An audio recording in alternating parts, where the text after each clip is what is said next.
Gustavo Díaz Ordaz 1964-1970. Se le recuerda por su intervención contra el movimiento estudiantil de 1968, que culminó con la sangrienta matanza en la Plaza de las Tres Culturas de Tlatelolco, el 2 de octubre. Luis Echeverría Álvarez 1970-1976. Un hecho que marcó la presidencia de Echeverría y que curiosamente también estuvo ligado con estudiantes fue el halconazo o la matanza del Corpus Christi. Sucedió el 10 de junio de 1971, durante una manifestación estudiantil en la Ciudad de México en apoyo a los estudiantes de Monterrey y donde estuvo involucrado un grupo paramilitar al servicio del Estado llamado Los Halcones. Luis Echeverría concluyó este suceso desligándose del grupo y pidiendo la renuncia del jefe del Departamento del Distrito Federal. José López Portillo 1976-1982.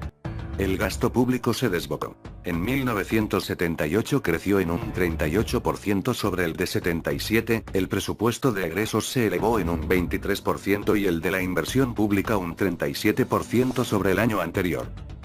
Miguel de la Madrid 1982-1989. La crisis de 1982 era la peor hasta el momento, la cual provocó una devaluación de 3,1% en el sexenio, la inflación creció 4,03%, el poder adquisitivo decreció 70%, el PIB per cápita se encogió un 10% y las empresas paraestatales se redujeron de 1.155 a 413.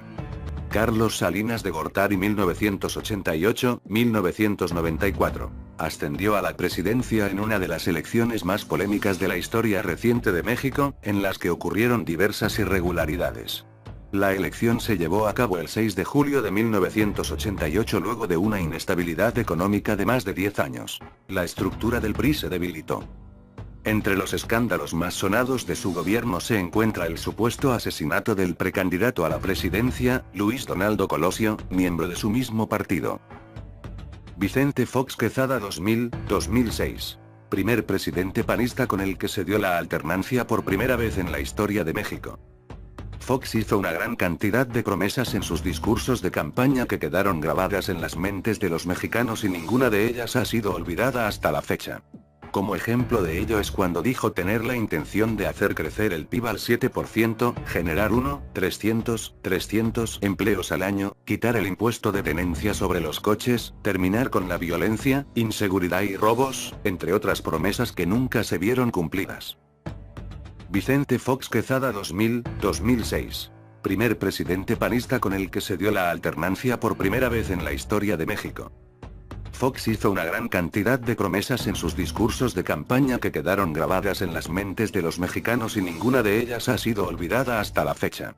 Como ejemplo de ello es cuando dijo tener la intención de hacer crecer el PIB al 7%, generar 300 empleos al año, quitar el impuesto de tenencia sobre los coches, terminar con la violencia, inseguridad y robos, entre otras promesas que nunca se vieron cumplidas.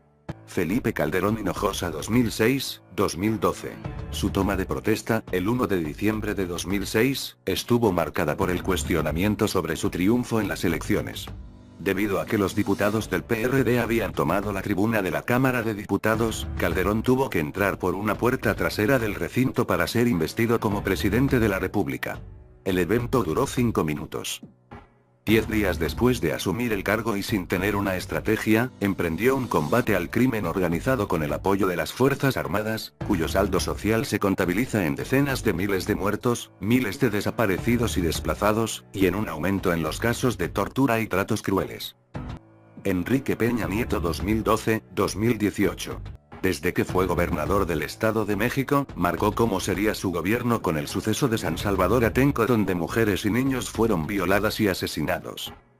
Al asumir su cargo como presidente, el PRI regresaba al poder.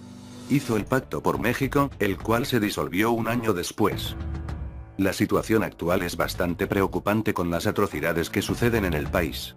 Las barbaries registradas en Iguala muestran qué tan lejos está México de ser un país de leyes y cómo el combate a la impunidad es tan necesario como las reformas económicas para la modernización de México, dice el semanario inglés The Economist.